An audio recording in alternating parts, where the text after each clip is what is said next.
السلام عليكم brother عبد الحكيم. وعليكم السلام. كيف الحال? We've come here to Wood Green today to talk to brother Abdul Hakeem and listen from him about his journey to Islam. So inshallah we'll talk to you and you'll tell us the story. Inshallah.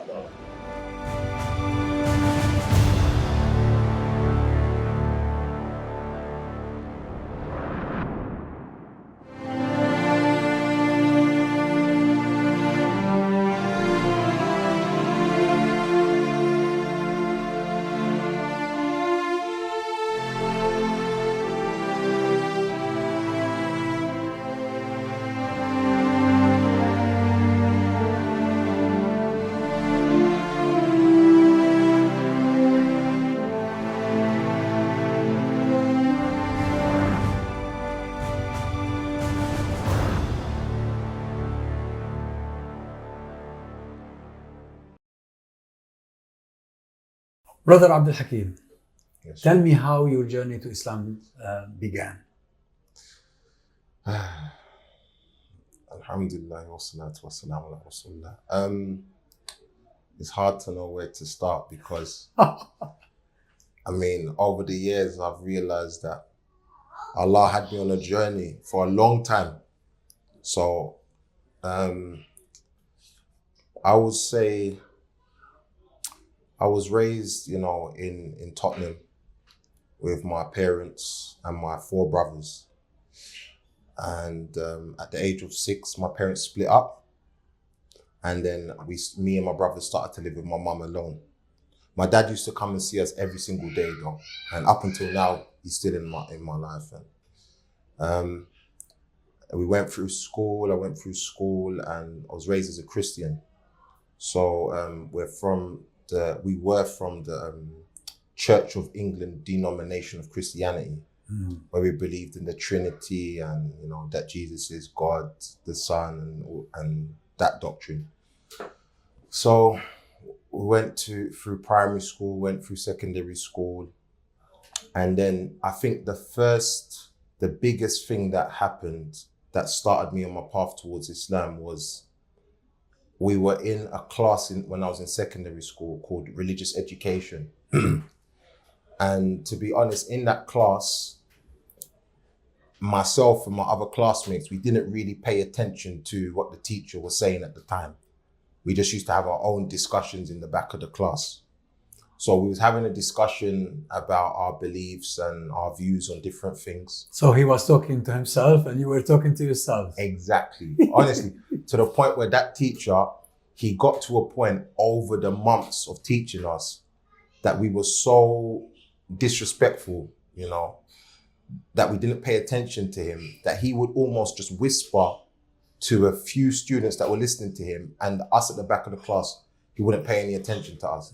So we was having a discussion, and then I don't know how exactly it came up, but it came to a point where I said, the only reason why I call myself a Christian is because I was born in a Christian family.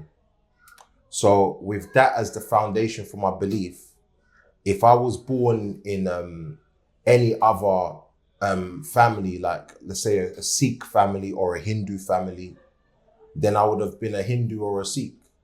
So I said, so that means I'm not a true Christian. So I said, I'm not a Christian anymore. I'm not a true Christian.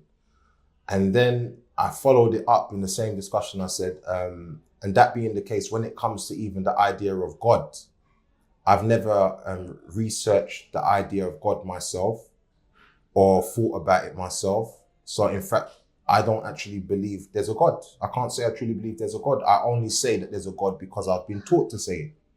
So I announced that I'm not a Christian anymore. And then I announced that I don't even believe in God. So after that, like I said, I was about 14 years old. And then I lived for like an atheist for about, I would say, let's say 2 years. When I left secondary school, I went to college and I started to study philosophy, an A-level intensive philosophy course. And I remember the first philosopher that they started to teach us about was a philosopher called René Descartes. Yeah. So, and they started to take us through his book called The Meditations, and his theory of doubt. And for those who are not aware of it, or just to remind people that basically Descartes, he came up with something called the theory of doubt, where logically he reasoned that everything around him didn't exist. He came to a point where he said he can logically reason that everything around him doesn't actually exist. And then after being able to logically reason that everything didn't exist around him, he came to a point where he said he can logically reason that he himself didn't exist. Yeah, it was crazy, but you know, that's what it was. So after reasoning that everything didn't exist around him, he wanted to start from a point where he could say he can logically prove that everything existed starting with himself. So I think he was in a cabin in some type of forest in France, going through these types of ponderings and these thoughts. And after a certain period of time, he came to the point where he said, I think, therefore I am. And that's the famous saying that I think people are aware of. And so he said basically, because he is able to think, therefore he must exist. So that became his proof of his own existence, which today I think is quite silly to a certain extent, because, you know, it's self-evident that you exist, but that's what he did. And at the time, although I didn't go to that extreme, I think it did influence me in the sense that I started to look at my values and my beliefs and started to say to myself, like, I wear a certain brand of clothing, like jeans or a jumper or trainers. And I think that brand is, the best brand around. And I said, the only reason why I believe that is because that's what I've been taught to believe. So I said, it may not actually be the case that it is actually the best brand. So everything becomes doubtful. Everything becomes doubtful, exactly. So I started to look at it from a sense that maybe what I believe about what is the best brand actually isn't the best brand. You know, maybe it's another brand, but I've just started to accept what I've been taught around me in the society. So I've made a decision that I said, do you know what? Everything that I've been taught is right. I'm going to doubt it and say that I no longer accept it to be the case, that what I thought is right, and what I thought is wrong. And then I'm going to have to do some research and reason about it and decide from my own mind what I believe is right and what I believe is wrong. So for a period of about 2 years, I would say, I started to look at everything around me in the society, all the things that I had been taught were right and all the things that I've been taught were wrong. And I started to question them and try to figure out what it is that I believe myself. And I was very fixed on the idea that I couldn't just adopt what I was being told. I had to decide myself. So after doing that for about 2 years, I came to a point where I realized that I do believe that there's a higher power. So I didn't... and all of this by yourself. You were not in contact with other religious people or scholars or thinkers? Not at all, not at all.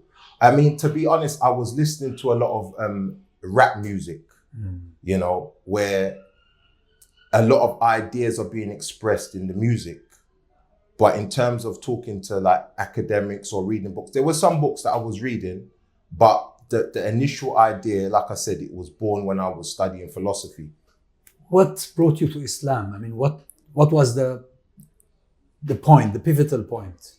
Okay, so I reached a point where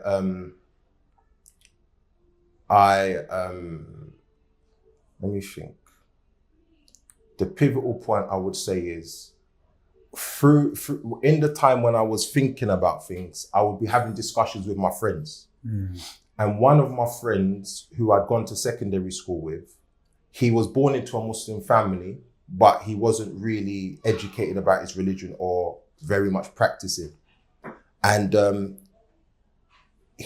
we had separated for some period of time when we went to college, but then he came back into my life, and we were having a discussion where we was exchanging ideas about society and life. And the thing about this friend of mine, when we were together in secondary school, he was a very timid person. And if I would express my ideas, he would never challenge me. And I was always like the dominant one in a conversation who would be expressing my ideas, and he wouldn't really be somebody who would challenge my opinion or try to push his opinion. But that didn't necessarily mean he was convinced. Of course not, no. But even I'm saying, like, if we would be in a gathering of friends, it wouldn't just be me and him. It would be maybe a number of us in a gathering, and we would be expressing our opinions, and this friend of mine would be the least expressive. But when we were having this conversation, I remember he was very assertive and quite dominant with putting forward his views at the time. And after having been away from him for 2 years, I found this very striking and strange. I said, like, what has got into him? What is giving him the confidence to be able to challenge me now? So at the end of the discussion, he said to me, do you know what? I've got a friend who knows about this stuff that we're talking about, and he knows more than you do. And I think you two should meet. So at the time I used to have like a camcorder, and I was getting into recording. I was trying to get into recording documentaries, and I was hoping to do music videos and various things with my camera. So I was always trying to look for interesting things to film, like if it's a discussion or whatever. So I said to him, yeah, when you're ready, call me when you're with him, and I'll come and I'll bring my camera and we have a discussion on camera. So one day he called me and he said to me, yeah, I'm with my friend now. Come and meet me in front of this park, which was next to my house. So I remember I was with my oldest brother when I received the phone call, and I said to my brother, basically, my friend has called me. I want you to come with me, and we go and meet up with my friend. And I think he's going to try to challenge me and make me look stupid. So anyway, we jumped in my car, we went to the park. And when we came to the park, there was a line, there was 5 guys standing there. One of them was my friend, and there was 4 other guys that I had never seen before. And they were kind of dressed the way I'm dressing, in a long thobe and like Islamic attire, big beards. And I got out of the car with my brother, and I was just like, what's going on? It was just such a strange scene, like 5 of them standing in a row. Was this a gang or something? Yeah, it was really strange. So anyway, I've walked up to them, I've shaken their hands, and I'm just looking like, what's going on here, basically? So they said, okay, let's go into the park. So we walked into the park, and then I started to set up my camera. I took out the tripod. I started to, set up the tripod and get my camera out. And then one of them said, no, I don't want it recorded. I don't want anything recorded. So I thought to myself, what's the point? What's the point? Yeah, this is what I've come for. So I said, okay, I've packed up my camera, put it back in the bag. I packed up the tripod, put it back in the bag. And then I turned to them and said, okay, so what's happening? So I remember the first question that the guy asked me was, what do you think about homosexuality?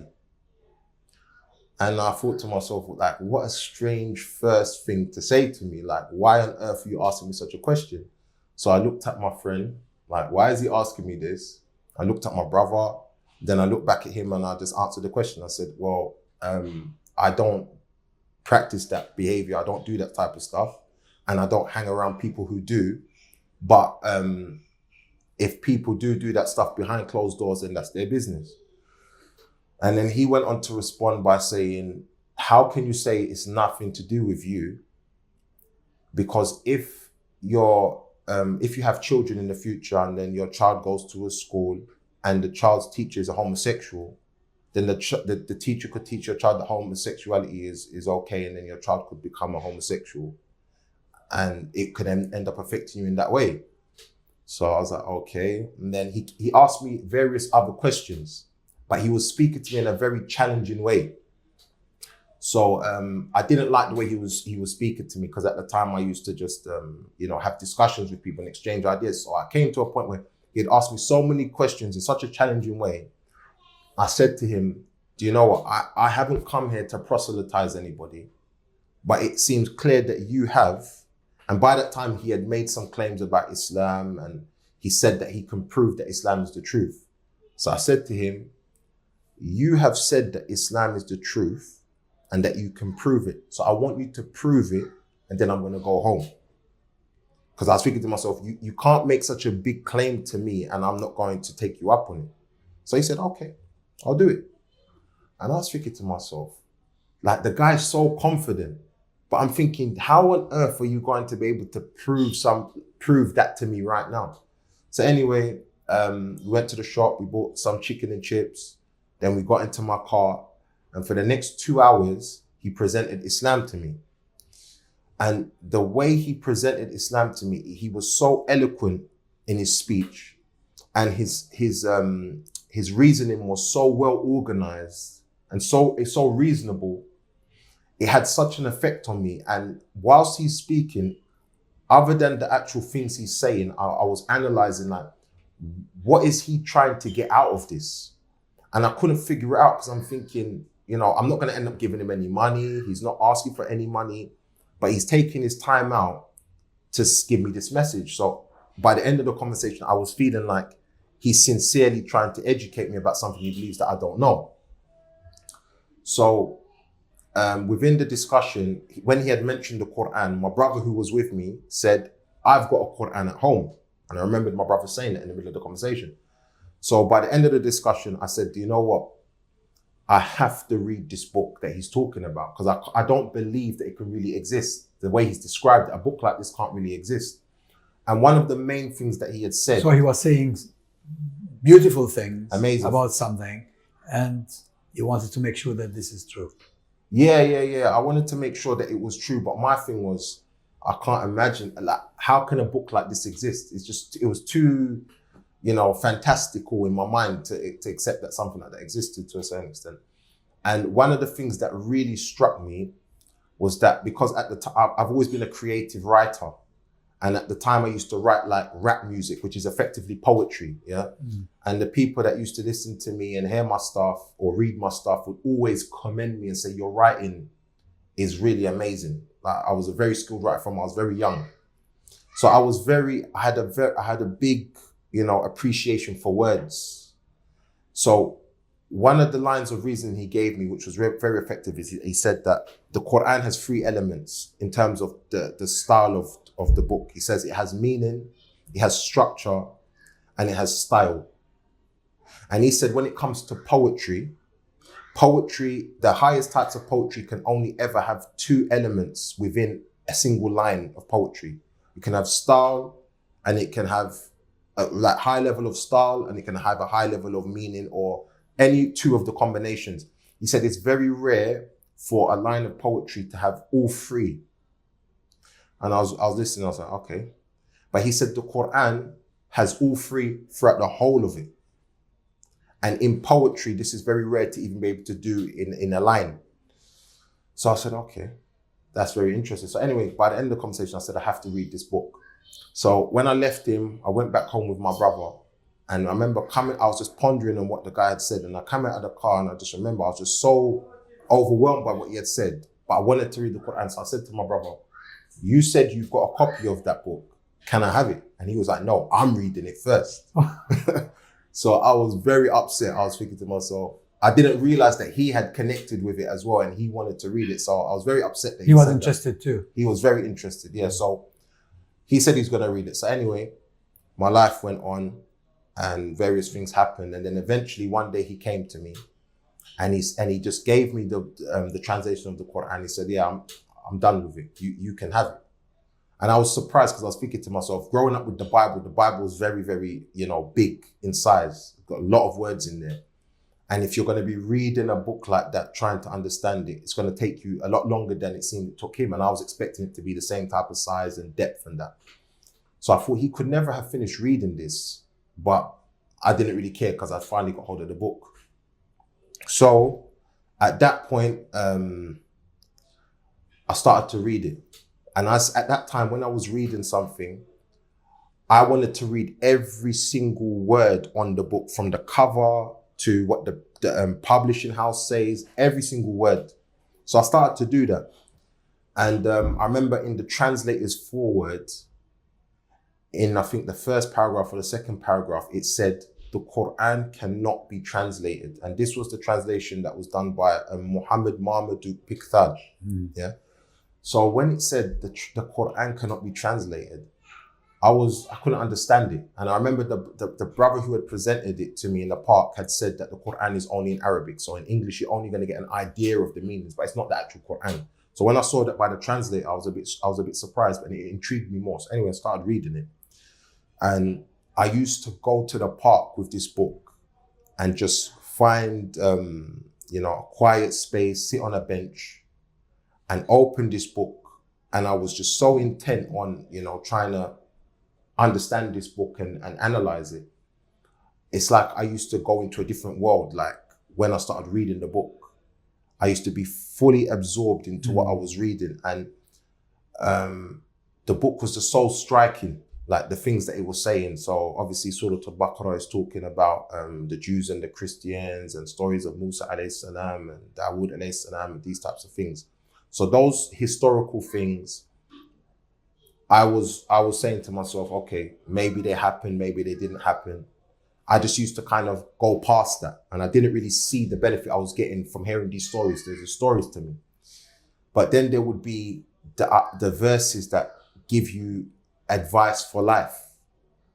And when I would come across a verse that would advise you of how you can live your life, I used to effectively close the book and then think to myself, if I was to apply that, what would it result in my life? And if all of the people was to apply that, what would it do for people in their lives? And I used to always come to the conclusion that if people were to apply these advices or these rules, it would definitely improve people's lives and improve the society.